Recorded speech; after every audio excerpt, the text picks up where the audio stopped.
B'derech kniyat hazarizut. B'derech kniyat hazarizut. So let's just remember what we're talking about here.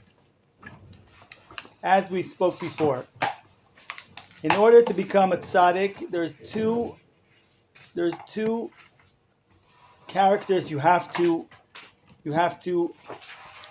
acquire. One is zehirut, which is, we explained in the past, which is the opposite of habit, the opposite of not paying attention, learning how to not just have a person that doesn't do bad, but a person that can't do bad.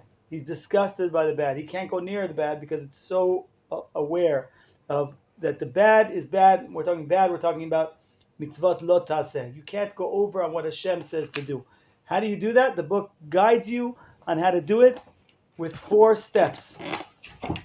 We'll explain that in a minute, what the 4 steps are. So the zehirut, the first part of, is how to create a personality, not that doesn't do bad, but that can't do bad. The second chapter, the second part of the 2 halves, the second, how do you say, the other side of the coin. You can't have zehirut, being careful to not do things wrong, without having zrizut. It's half the job. Zrizut is not someone that does a good thing, but how do you create a personality that does good, that is good? How do you create a personality that is good? How do you create joy? Because what is zrizut? Someone who's excited, who's happy, runs to go and do positive things. So how do we build that personality that will run to do positive things? That's the question. So the Ramchal, with his master and his genius of being organized and systematic program, explains to us how to do it. It's a very short chapter, so that hopefully means we'll be able to end it, we'll be able to go through it in one class. So the Ramchal says, so again, before we jump in, how do you create a personality that's full of joy, that's full of excitement, that's running to go do mitzvot? The Ramchal, the way he works his program, every character has to be broken down to 4 parts. If you want to acquire a character, you have to take 4 steps. First is the klal. You have to understand the overview of what is zrizut. What is it? What blocks us from actually running and doing things? What's the general, the overview? And we spoke about that in the other chapters. Then you have to learn what to do. The prat, the details. It's not enough to know the general idea, the overview. You need to know, what do I need to do? So we spoke about what you need to do before you do the act, during the act, after the act. We spoke about what you had to do. Now is where we are at, which is, he calls it kniyah, but is how do you motivate yourself to do it? I ask you, do you know what to do? Yes, I know what to do. Tell me what you have to do. I have to do 1, 2, 3, 4, 5, 6, 7, 8. Are you doing it? No. Why? You just said it to me. You're it's clear to you. You understand the overview. You know what you have to do. Why are you not doing it? Why? I don't know. I'll tell you why. Because you don't have motivation. Kniyah is motivation. Kniyah is motivation. How do I motivate myself to do what I know I should do? And then once you motivate yourself and you're doing it, then the last chapter is mafsidim, is upkeep and maintenance. Just because you know what to do and you're doing it doesn't mean you'll continue to do it, because there's something that's called wear and tear, and things get worn down, your excitement gets less. So if you take the steps we tell you, you will not lose your excitement, your passion, and you will not lose what you worked so hard to acquire. You came to yeshiva, you learned, you acquired, you became a person that's really aware or really excited. You went into life and you lost it. So is it just a given that you're going to lose it? The answer is no. It's not a given. You don't have to lose it. You won't lose it if you take these steps. Everything. So every chapter, every character the Ramchal brings has this model of the 4 steps of not losing, of again, overview, what I need to do, how do I motivate myself, what do I do to not lose it. That's the layout of the whole entire book. So we are now in we're in How to Motivate, which is chapter 8. Okay, Hine Emtzaim. So how do we acquire Zrizut? Answer, the same way we acquire Zehirut. We already learned it. Okay, so if we already learned it, why are you writing a whole entire chapter? Just say, now go and acquire it the way you acquired it in the chapter 5, I think, where it talks about how to acquire Zehirut. He says it's the same way, but there's a small difference. The difference is that when it comes, one is what not to do. We said Zehirut is how to motivate yourself to not do the things you know you shouldn't do. And how do you do that? We spoke about that in the chapter of Zehirut. How do you motivate yourself to not do bad things? So we said there's two things. There's something called Omek Hadin and Chomer HaAvodah. Okay? The way you motivate yourself to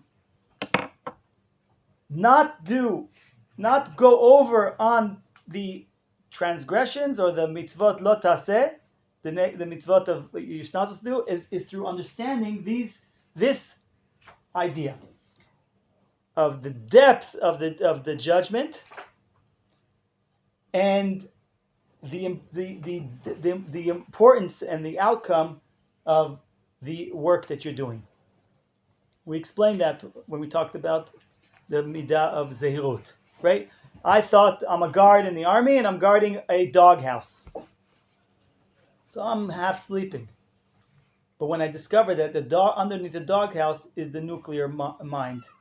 So suddenly I understand Omek Adin, I understand the Chomer Avodah.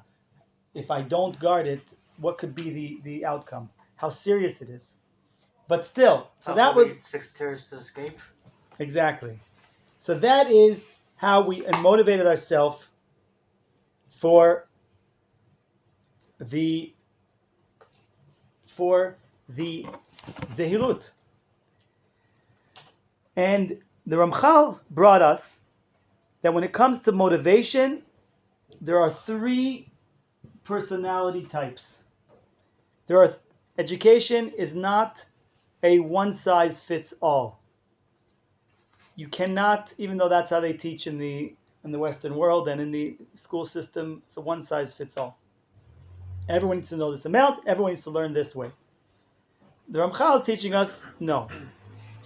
There are many different ways to teach, but there are 3 general ways of teaching, of motivating. 3 personality types. The first one are called Shlemei Hadat.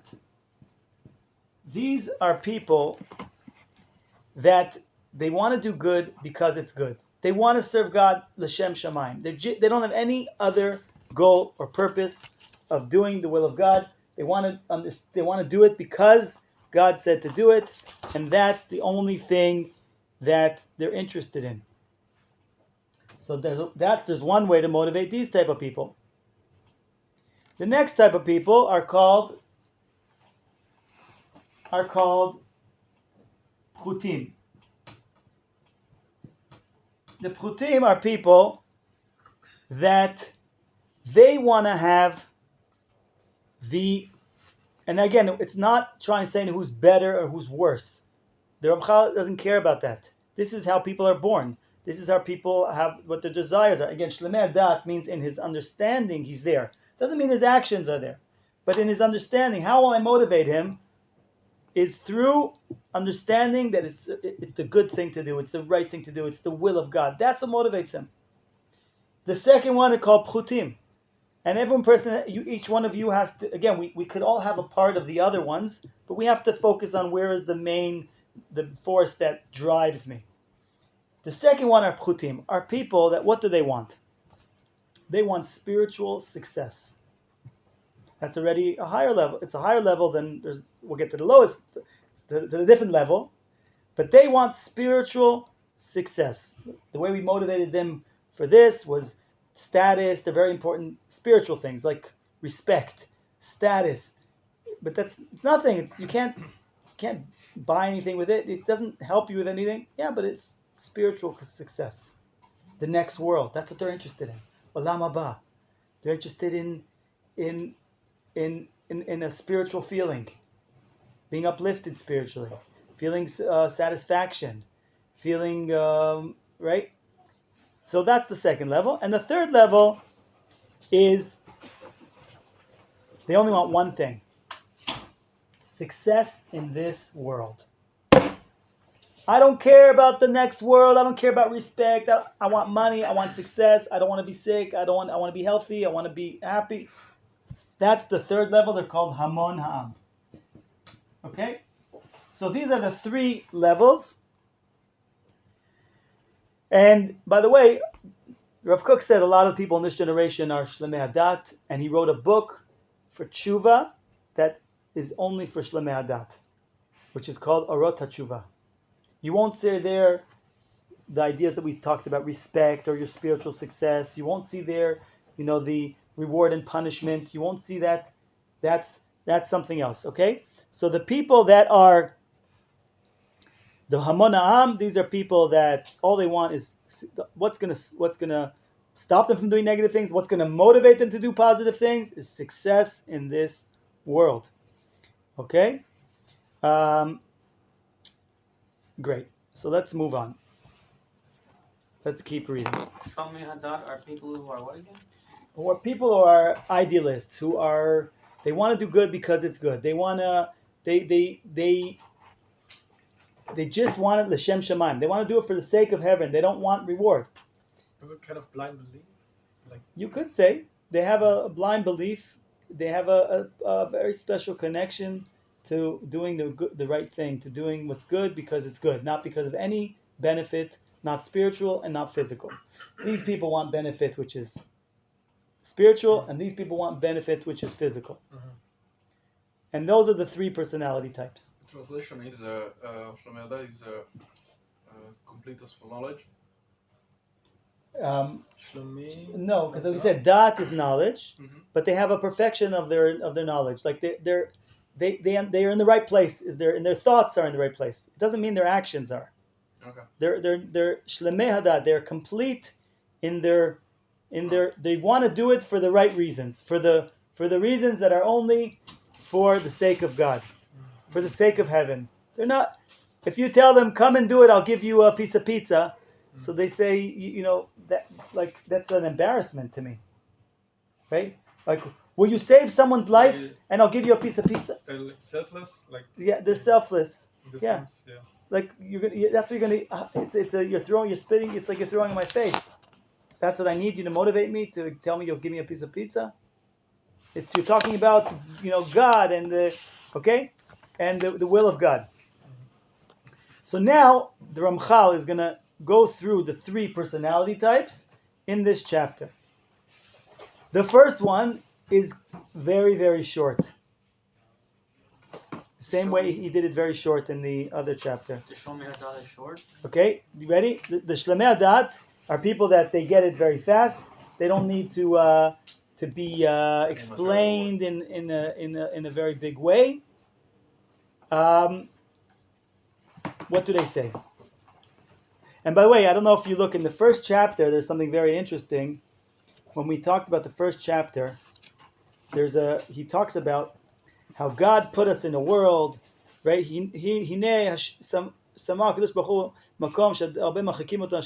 God put you in a world where there's so many things that are trying to take you away from Him, and that's the tavot, the chomriyot, the physical desires. And if you're rich, it's a challenge, and if you're poor, it's a challenge. If you're healthy, it's a challenge. And if you're sick, it's a challenge. And everything's a challenge. You have to be on guard, right? So that's what we're talking about, zehirut. But then he goes on to something else. He talks about, but you have an opportunity to uplift if you control yourself, if you hold back. The whole world is waiting for you to uplift it, right? It's like for imagine a person's trying to overcome his desires for women. So he's working on it and constantly learning about it and working on it. But at some point, you need to talk about that you could actually get married and have children and use that energy in a positive way. Not that you get married in order to, because you have a problem, so you need the wife to take care, the woman to take care of it. You have to deal with that. But there's also a place for the proactive, it's not all just negativity. So here we see in the first chapter, he talks about that, how yes, God put us in the world with so many challenges, but on the other hand, we have this incredible opportunity and this incredible gift that the whole world is waiting for us. That if we control ourselves, if we uplift ourselves, we uplift the whole, right? We have this ability to lift up the world. It's such a huge uplifting to the creations when they're serving a person who understands that his job is to serve God. So the motivation, now we're starting with the first person. Now, so when we were talking about negative aspect, to understand how serious it is and how the judgment and how you think you could just go and do something wrong and like there's no outcome and everything's just no, it's actually a huge outcome. And again, the 3 ways to motivate, to each one something else. But now when we're talking about these 3 levels, we're going to start with something else. What are we going to say? What are we going to replace this statement with? And this is the motivation starting with Shlemei Adat. What does it say? Kasher yit'amet, it will become true to you. Godel erech hamitzvot.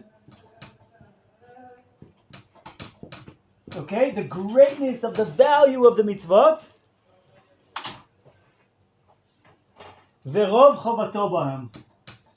Rov chovato bahem. So when you understand the greatness of the mitzvah, like someone came to Rav Kook and said, I'm kind of depressed. How can I, find happiness? So if I would ask you, do you mind doing a small favor that could lift you up and the whole entire world up? Would you be able to do that? And easily, an easy favor. Would you mind doing me a small favor that will take hardly any energy? Would you agree to do that? And you lift yourself up and the whole entire world up? He says, yeah. That's a mitzvah. Okay? That's a mitzvah. When the Rambam says, whenever you do a mitzvah, you have to look at the world like it's equal. Half. It depends all about your hand. And you right now, that one mitzvah tilts the world to positive. Because it's half. We're equal, we're good, we're bad. But that one act, when you think about that lifts up. So, the greatness of the value of the mitzvot. So we're not talking about judgment, which you did in the chapter when we're talking about Zehut. We're talking about how am I going to motivate my joy, my simcha, my excitement, to jump out of bed, to go daven. Godel erech hamitzvot, verov chovato, and how my obligation to do it. That's it. When you understand that, vadai shitorer, you will be aroused. Just think about this. The Shlemei Adat only has to do is think about this, and that does the job. What about the next one? Okay? Yitorer libo el avodah v'lo yitvoper mimena, and you will not stop and you'll just be running. That's it. Short, sweet, you got it. Shlemei Adat, that's all they need. A little one-liner that does the job. Okay? Now we're moving on to the pchutim. What is going to motivate the pchutim? We'll leave this here. We'll go, the pchutim, what motivates them? הסתכלות ברוב הטובות שהקדוש ברוך הוא עושה עם האדם בכל עת ובכל שעה בנפלאות. So what will help these people? They want spiritual success. What will motivate them is simple hakarat hatov, becoming grateful, contemplate, think about, internalize how much goodness Hashem is giving you in your life. That's the way you will motivate yourself. If you are one of those people, it's important for your status. It's important for you, right? Like most people are working towards status is something that motivates people. Even on ways, as you give notifications, you get this chance, you'll get a flower on your car, right? Now that gets people going because I know I'm becoming a senior. I'm becoming a gold, silver, platinum, gold, diamond. Who knows? This is the way the world works with like you're moving up in any status in anything. This is the way people work, and the way to motivate these people is hakarat hatov, becoming grateful. There's a whole book. Anyone who's interested in this, there's a great book, which is one of the first books of Musar, which is called The Duties of the Heart. And he has 4 chapters, Shar HaBchina, and then Shar HaAvodah. So first, the chapter is understanding how you have to be grateful for all the things you have to be grateful for. But what do I have to be grateful for? And he goes through everything, from seeing, hearing, smelling, walking. We don't realize how many things we have to be grateful for. And once you understand that, the next chapter is Shar Avodah. Now that you're ready, you understand what you have to be grateful for. A lot of people don't feel they have to be grateful for anything. What have to be grateful? A miserable world. And by the way, where is the source for being grateful? The source for being grateful is Shabbos. It says in the Gemara, that Lech lehodiam, go tell the Jewish people that I have a gift I want to give them, and which is Shabbos. Hashem told Moshe Rabbeinu, I'm giving the Jewish people Shabbos. Go and tell them that I have a gift for them, which is Shabbos. From here you learn, the Gemara says, when you give a gift to somebody, you have an obligation to tell them, I gave you a gift. But why? I'll give it to them. They won't know I'm giving it to them, and I'll be a tzaddik, because nobody knows I did it just for the sake of doing something good. They don't know. No. There's 2 values that are clashing. The value of you becoming a better person, but the value of him being grateful. It's so important for a person to be grateful. It overtakes the value of you being uplifted spiritually by not telling him. That value is greater. For example, a lot of times you have clashing values. Rav Kook says, I want to be very friendly. So I want to have conversations with women. Shalom, how are you? We don't do that. Why? But friendliness. Yes, there's friendliness. And then there's tzniut. The value of tzniut overrides the value of friendliness. And therefore, you say a woman, you say shalom, and you walk away.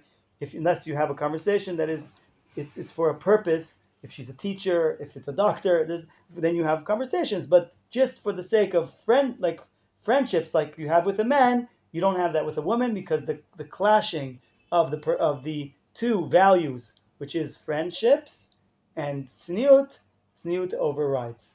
So this is the way the world is. You have to make decisions. What goes? Are you allowed to hit on girls?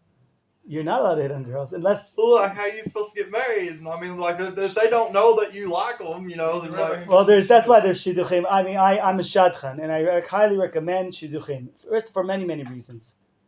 There was just a show called Tinder. I don't know if you know, some guy who pretended to be all kinds of people on these dating apps, and there's no way to verify who's who. But when you do a shadchan, he checks who's the person. He checks recommendations, or even if you do it on your own, always check recommendations. Make sure those recommendations are valuable, are credible. Usually, what they teach, when you call someone to say hi, can I use it? I mean, people feel uncomfortable. You meet someone, you say, can I have recommendations?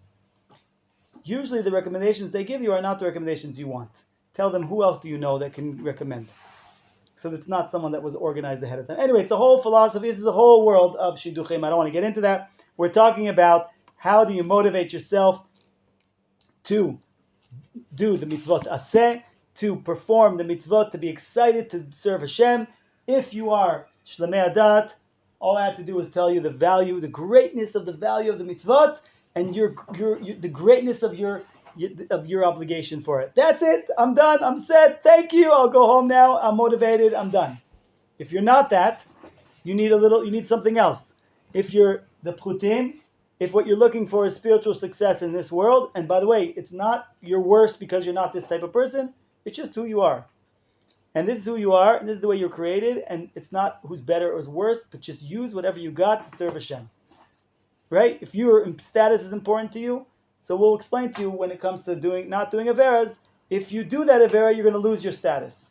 You're not gonna move up in you're gonna get to Olam Haba, and instead of having a Rolls Royce, you're gonna have a scooter. You're gonna have a bicycle. That's it, right?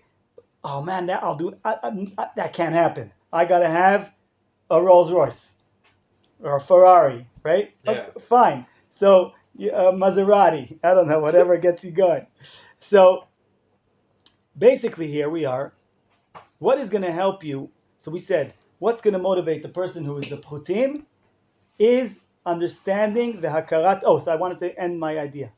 So we learned from the Gemara that when you give a gift to someone, you have to tell them, because that would be the way that they will have hakarat hatov. It's a very important stage in serving Hashem, is being grateful for what Hashem gives you. Why was Shabbos chosen to be the example for a person to be motivated to be grateful? Why? Because what's special about Shabbos is, if you think this world is miserable and it's a terrible place full of difficulties and challenges, I should thank God for putting me in this world. I should be grateful for God putting me in this world. But Shabbos is not only a break. It's not only it's a taste of the world to come. It's the taste of what the world will be. When you understand, we're in a process. Yes, it takes time. Yes, we're getting there. When you have Shabbos and you have a taste of the holiness and the greatness and the spiritual break, and you learn Torah and you suddenly are able to think about the important things in life, then you understand that there's so much to be grateful for. So back to what we're saying here. So we said what will help the prutim is thinking about all the greatness that Hashem does for you from the second you were born, until the last day of your life. And the more you think about this, the more you're going to feel like, I have to give him back. In other words, what's Ramchal saying here? And I'm reading the Ramchal, and I can't, right? What are you going to give God? He has everything. He doesn't need your mitzvot. You have to think he needs it, but he doesn't need your mitzvot. It's like that the mother comes home and she brings cucumbers, and the little girl takes a cucumber, wraps it up with tinfoil, writes a little note, and comes and gives a gift to a mother. Here's a gift. The mother is so happy. That's what we do. Everything we give God is what he gave us. We just wrap it up and we give it to God. Ki mimcha kol, from you is everything. Umiyadcha natanu lach. So you cannot repay God for anything when you spend time to contemplate, read the chapter of duties of the heart, of Shar HaBchina, where you go and think of, and he goes through each detail of smelling, of hearing, of seeing, everything else. I don't know if I told you that story of Rav Evan Virol, the Evan Ezra. I told you the story. The Evan Ezra was very, very poor, and he said, I have such bad luck that if I would work in burying people, nobody would die. Like he said, I just in business for it like doesn't work. Anything I try to sell doesn't work. I'm just like, I have no luck. So one day, and he wouldn't take tzedakah. And one day his students decided he won't take money. What we'll do is we'll put bills on the way to shul in the morning. And there's in a way that he for sure sees it. And that way, there's no way he could pass by it. And we know that he will get the money at least. So they put the money and they're watching, and he walks right by into shul. He didn't pick it up, he did nothing, just walked right by everything. They came out and said, Rabbi, did you by any chance see anything on the path when you walked? Nothing. You didn't see any paper or any things like in the road or nothing. Rabbi, it can't be. There was things on the floor that we saw where you walked, you stepped on it. Did you not see? He said, okay, I'll tell you the truth. I woke up in the morning feeling that I'm lacking so much, that I'm missing some, really things that I need, basics. But then I decided, you know what, I'm walking to shul. As I walk to shul, I'm going to close my eyes. I'm going to imagine that I had this like terrible rare eye disease, and I was told by the doctors I have to fly to a very far, or to travel by boat to a far country to do an operation. I have to raise hundred thousands, and I went through this whole thing. Then I came into shul. I opened my eyes and I said, Baruch atah Hashem Elokeinu melech haolam pokeach ivrim, and they said, Rabbi, you really don't have luck because we put money for you and you missed it. So, but that's an example. Is if we would think about this. I've been thinking about this, we're learning this class, I've been thinking about this idea. And the more you think about it, if you really, really understand how much you have to be grateful, we would make brachas with kavana before we eat it. Wow, I can't believe this is a gift. Benching, being thankful for what God gave me. We would be much more, I personally would be more aware if I was acknowledging this hakarat hatov, this gratefulness. So he says you cannot repay God. So at least do the mitzvot that he told you. When you understand that, now here, the Rav Kashtiel says a nice idea. He's an incredible chiddush. He says you want to conquer about this idea of hakarat hatov and how to motivate yourself. You want to conquer a city. So you need an inside man. Who is the inside man in the city that's going to help us get in? Open the door from the inside? Conscience. You have a conscience. Imagine I come to you and I say, Achihud, could you come at 2 o'clock in the morning, help me pack up my van? I'm moving apartments. I need to take down my washing machine, my refrigerator, and my piano. And at 2 o'clock in the morning, you'd look at me, you'd say, I'll speak to you, next year. But if we were best friends, and I was there for you in ways that you could never dream of, when you were sick or when you had like all kinds of issues that like very hard times. If I said I need you there at 2 o'clock in the morning, you would bounce, because your conscience would say, how could I not do it? This person gave to me like day and night. A healthy person has a conscience. So this is what the Ramchal is saying here. Take advantage of that conscience.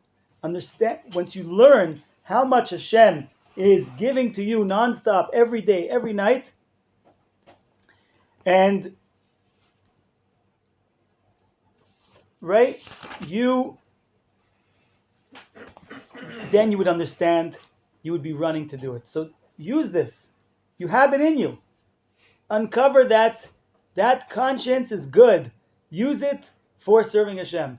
I don't want to get up, but Hashem has given me, if you don't understand it, then read Chavat Lavot. He goes through each detail. We don't realize how much, if you go to hospitals and you see what it means to people, a little thing, you have a problem in your toe, you can't, all these little things, your eyes, you see, there's so many, it's this complex mechanism of our body is like a miracle, walking miracle, if you'd really understand it. What I'm saying, what people will do for who don't have the sense of smell or the sight or anything else. It's unbelievable. So he says, and there's no person, doesn't matter where you are, whether you're poor, whether you're rich, whether you're sick, whether you're healthy, whatever situation is, if you're rich, you have to thank Hashem. If you're poor, He's still keeping me going. In other words, we, unfortunately, based on the fact that we live in this world, we think that everyone owes us everything, and that I deserve everything, and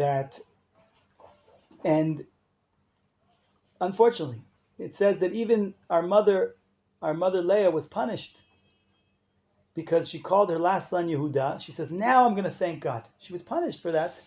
Again, there's opinions all different ways, but one of the opinions was she was punished because she knew that there was 4 mothers.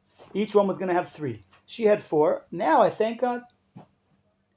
Now ata odeh Hashem. Now I'm going to thank God. I got more than what it was I was supposed to get. But who said you were supposed to get the 3? In other words, and this is an issue where we take things for granted. We think things are obvious. everyone. I'm supposed to have everything. I'm supposed to be healthy. I'm supposed to be rich. But To live until 100 years. exactly, and the idea is, and again, so the key to motivating yourself to zrizut, to doing the mitzvot, to happiness, is the idea of optimism, understanding that the world is good, understanding that there's positive. Now, by the way, we talked about it. There's a very big challenge because there's two schools of thought. There's a school of Bilam, and there's a school of Avram. The school of Avram says you have to have an ayin tova, you have to see that everything is good, everything's for good. You have to have a nefesh shvela, you have to not have desires, right? You have to have a ruach nemucha, not be full of pride. But Bilam says, no, the opposite. One of the main establishments of Bilam is the news. The news only tells you every day bad news. It's completely, the Rambam says, the most of the things in the world are good. But here you get a warped understanding of, I'm supposed to thank God, I'm supposed to be grateful. Look at the world, people dying, there's diseases, Ukraine. Russia attaching Ukraine, blah, blah, blah, blah, blah. But most of the people live their life. Most of the people are not in war all the time. Most of the people are healthy. There's on and on and on and on. And therefore, and if you're poor, I'm still alive, I still have something. To always look at the half a cup that's full and not the half a cup that's empty. This is what will motivate yourself to do the mitzvot. And then the last one is right. The last one we said is a person that even if you're poor, in other words, you want to understand that God is giving you whatever you have in a mirror is a miracle. If you're poor, you're making it by, whatever it is, it's a miracle. And He's not allowing you to die. Oh, you want to die? You think that like you're being alive is just something that is obvious? People have plans for years. And hello, the plug could be pulled. That's the motivation for the Hamona is hello. Don't think that you being alive isn't obvious. It's nice that you want to make a 30-year plan, a 50-year plan, an 80-year plan. Hello, if you don't do the mitzvot, if you don't fulfill what you need to fulfill, the knob could just be closed. That's it, right? And it's a negativity. Like they want to have success in this world. Success. If you don't go do mitzvot, you won't have this world at all.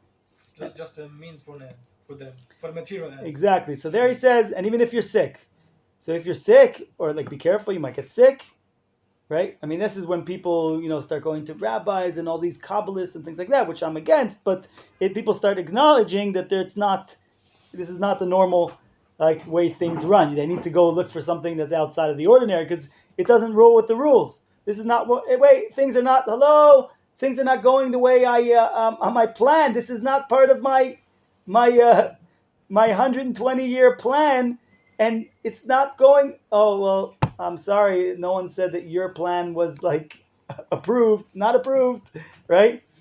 So no matter what situation you are, there's nobody that doesn't have to be grateful to God. And when you look at all the good things that God is giving you, you will be aroused.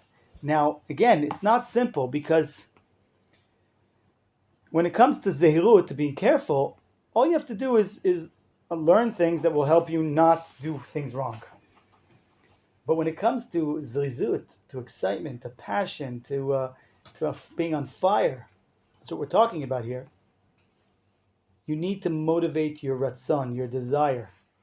It's a big thing. It's happiness. It's a new thing that needs to be motivated. And by the way, that's what I'm just saying. It's very important.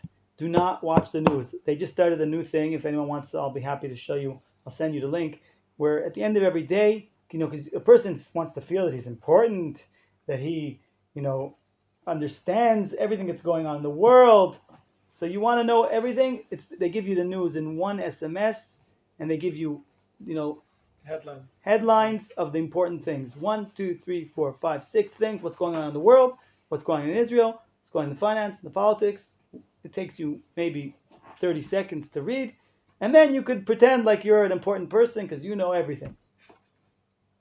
According to Rav Zuckerman, who I learned from, he said, the only person that should be listening to the news if it's about terrorist attacks.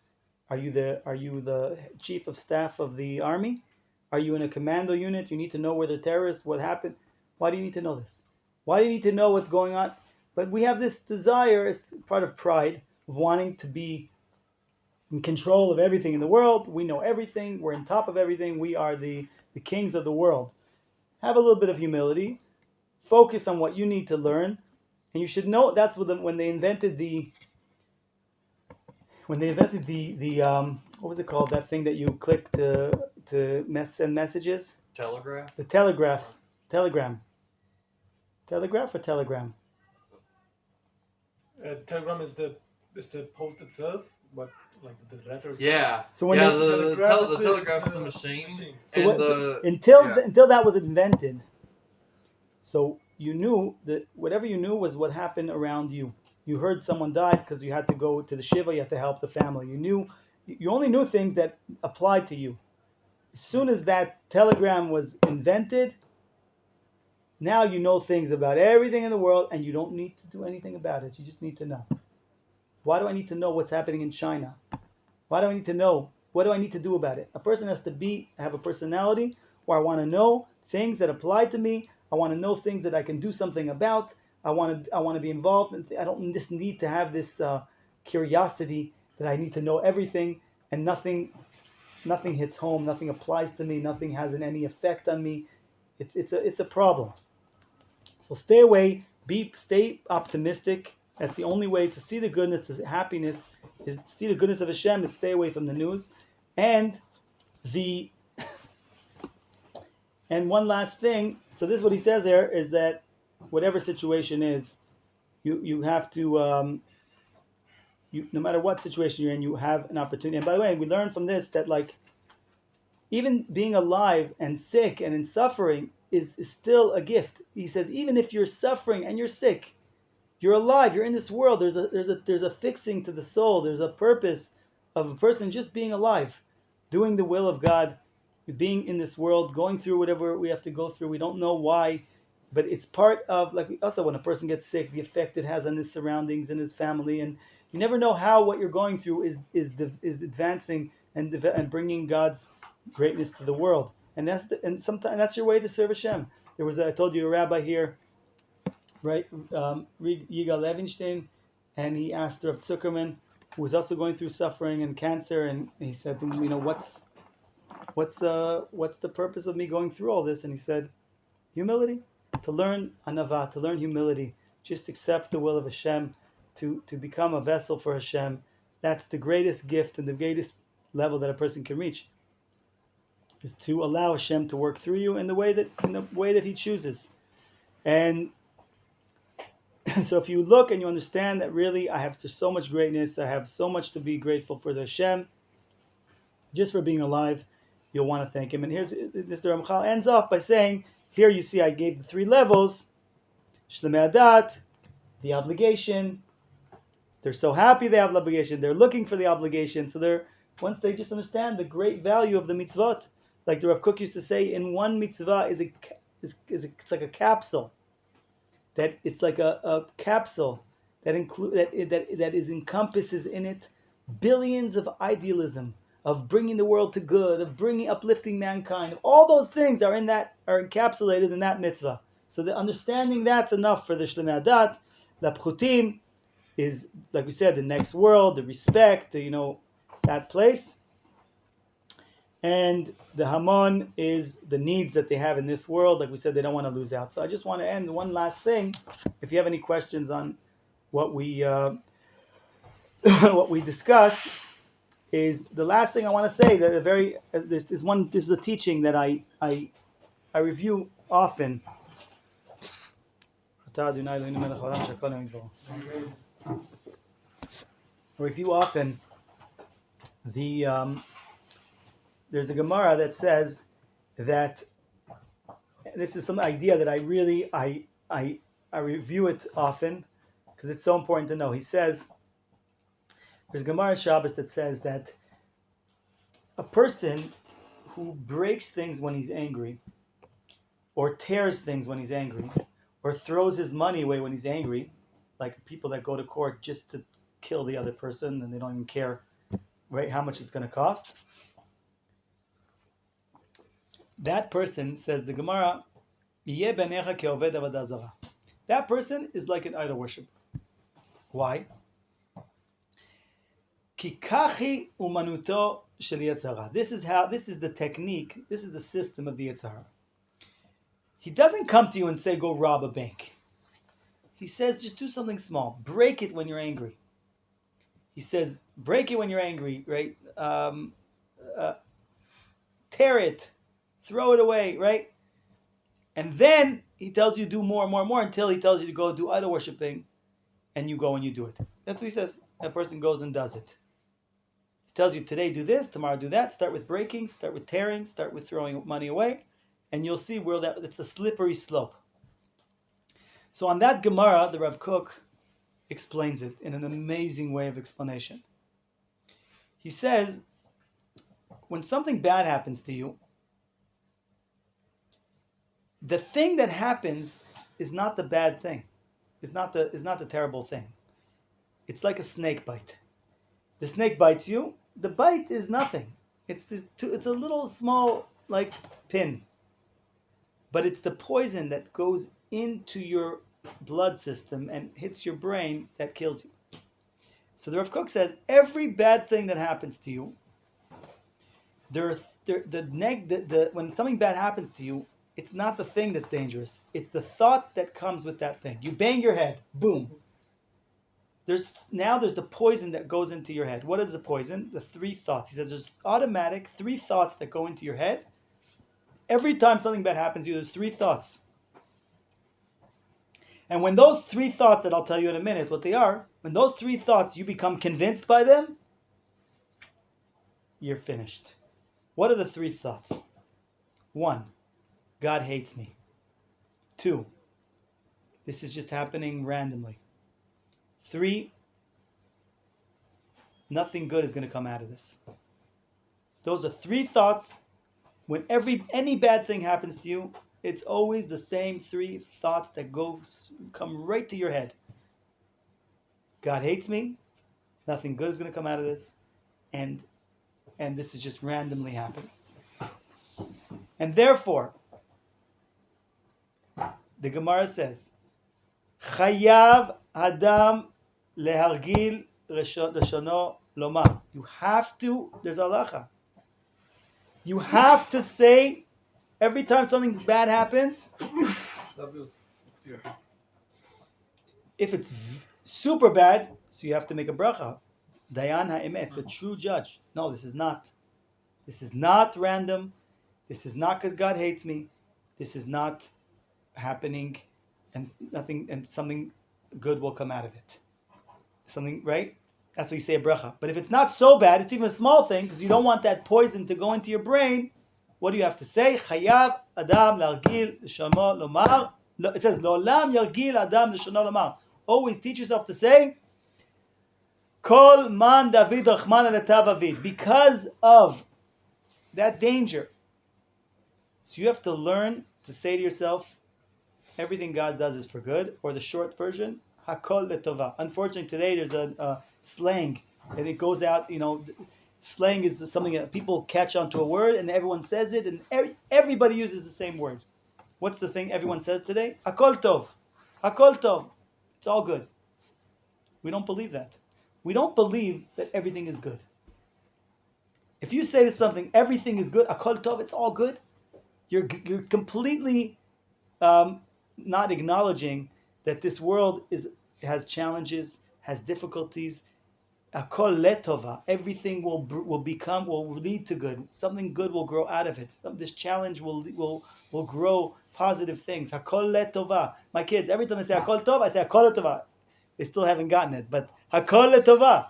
So you bang your head, boom, Hakol letova. Instead of saying the F word, you say the H word. Hashem, Thank you. No, you don't say thank you. You can say Hakol Tova. Ow, that hurts. Gamzu Tova. Hakol Tova. So Rav Kook says there's 3 messages that you need to repeat yourself over and over every time. There's 3 things that you need to repeat to yourself every time that something negative happens. What are the 3 things? You have to tell yourself all the time. Like we said, number 1 is Hakol Tova. Number 2, against the 3 thoughts. God hates me. This has happened randomly, and nothing good will come out of it. You have to tell yourself the 3 things. Hakol Tova, something good will come out of it. Okay. God is running the world and is moving things. There's a war happening now. We hope that there won't be a war, and we hope that it won't happen. But if it does, the Ukrainians have not yet been punished for all of the murders of hundreds of thousands of Jews, and we know that God is the true judge, and we don't want there to be a war, but we'll understand that Hashem is running the world, and the wicked people are getting their punishment for what they've done wrong. That's just the way it is. Again, we don't want there to be a war. Number 3, so number 1, the most, like we said, Hakol Tova, it's all for good. Number 2, this is guided by Hashem. And number 3, Tov Hashem lakol v'achamav akol ma'asav. Hashem is compassionate on me. Hashem loves me. Hashem is good to me, and He's compassionate, and He has compassion, and it's tailor made. This challenge is tailor made for me. This difficulty is coming from love. I need to go through this for reasons that I don't understand. So those are the 3 things that anyone who wants to get this chapter from the Rav Kook, I'll be happy to send you. I keep it in my screenshots of Torahs that I need to review over and over and over, because it's so important to always understand these 3 things. And this is connected to what we're talking about. That motivates you to be running to do mitzvot, because God is so good to me, and God is guiding everything for me, and everything good will come out from it. So about the part where like people are being judged for stuff they did and everything and all, and how Ukraine hasn't been punished enough yet for the 10,000 Jews that were killed. Do you remember the church that got caught on fire? This was like when Trump started, or in the middle of COVID, and a church caught on fire, and Trump said something about it and everything. And it was like big news and everything. I remember like that Shabbos or the Shabbos after, my Rav made a comment about how that church was like one of the main places where Jews were like punished for. By the way, being just Jews. so you should know, after the temple was destroyed, all of the army generals and everyone, they went to this. I think it was the city of Pompeii, and there was a earthquake. It's an island. An island. And there was it was like not, what's it called, a volcano. Yeah. And all of those people were killed. All of the head generals and all the army people were killed. They found them when they did excavations. They found them whole, all the people that. So there is judgment, and Hashem that will repay what they did in the for what the Nazis did. They have not been punished yet. And by the way, there was no. In Ukraine, Germany they were not allowed to have any. There was no Nazi criminals that were judged in all of Ukraine. So you can't punish somebody for the bad deeds of his father or forefathers. You can actually. It says Poked Avot al Banim Val Shirishim Aviv. It's 4 generations. It goes down to the 4 generations. But it says God's goodness is so much good in the negative, because it goes for 1,000 generations. When a positive thing that's done is rewarded for 1,000 generations. A negative thing that's done is 4 generations. So it says Poked Avon Avot al Banim Val Shirishim al Reveim. Children, grandchildren, and great grandchildren. So is that why? And they have not been punished yet for what they did in the Holocaust. So is that why? But they're killing themselves. The people that are not having children. All of the people in Europe, and they're not having children. They have -1. This is kind of a punishment. -1 childbirth. Really? Just In disappeared. all of Europe, Just- -1. -1 in Europe. In Canada also. I mean, the people they're just Yeah, destroying Yeah, themselves. childbirth is getting lower and lower and lower. Besides the Muslims, and the Jews, Israel has, I think I just read it, the highest rate in the world of childbirth, 2.9 Yeah. average. And the Yeah. Arabs went down and the Jews went up. Oh, for sure. So, yeah, Okay, guys, so, we're getting off it was topic. just very Getting interesting more because Next- skill here. Next week, we're going to learn about the 2 things that you need to do to not lose the zizut, the excitement and the passion. Next week or the week after. So thank you very much, everybody. so it was just very interesting because